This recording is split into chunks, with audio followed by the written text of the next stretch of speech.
Welcome to the ASRC CEO Bulletin. I'm coming to you from the Legal File Room, the only place in the building that is free at the moment.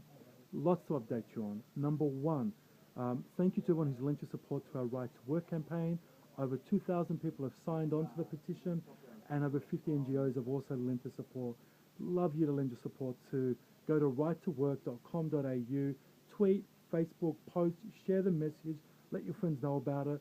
We need to keep the momentum up if we're going to win, and we're going to get there.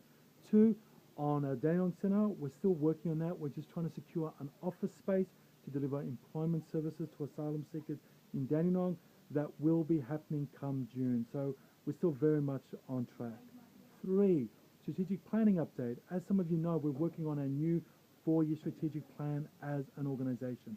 We've talked to our paid staff and unpaid coordinators. We've talked to external stakeholders, to our board, to our directors. Now we want to talk with you and our members. There are 2 workshops for our asylum seekers and 2 workshops for our volunteers.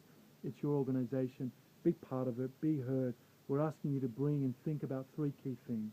What are the external challenges we're facing? What's happening globally in Australia that's impacting on our work? Number 2, what are our aspirations? What should the ASRC stand for and seek to aspire to? And 3, in the next 4 years, what should our strategic priorities be? What should our strategic goals be as an organisation? Look out for the dates in the volunteer bulletin today.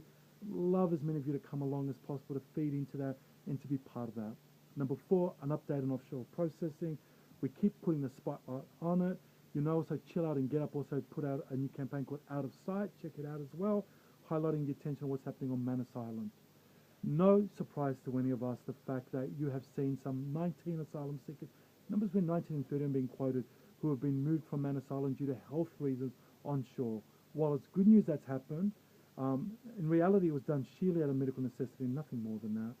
And it highlights just how inappropriate and improper the current conditions are that asylum seekers are being housed in. And number 5, finally, guys, some quick facts that you can share with people. 1, in the last financial year, 90.8% of people who came by boat, whose cases were finalised in that year, were found to be refugees.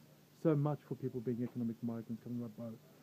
2, when people tell you, oh, these people might be potential terrorists, of the 47,781 people to arrive by boat since 1976, none of them been found to be so. 3, the cost of processing people offshore on Nauru and Manus Island would fund the ASRC for some 2,000 years, seeing that the billions that we're spending are not caused by asylum seekers, but by government policy and choices around mandatory detention.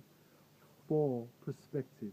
I gave a figure earlier this week saying how our Turkey has taken some 400,000 Syrian refugees since April, and that in 37 days, Syria took more asylum seekers from Syria than Australia has taken by boat. That is all asylum seekers in 37 years. How about some perspective, yeah? Guys, have a great rest of the week. Look forward to updating you again next week. All the best. Cheers from me.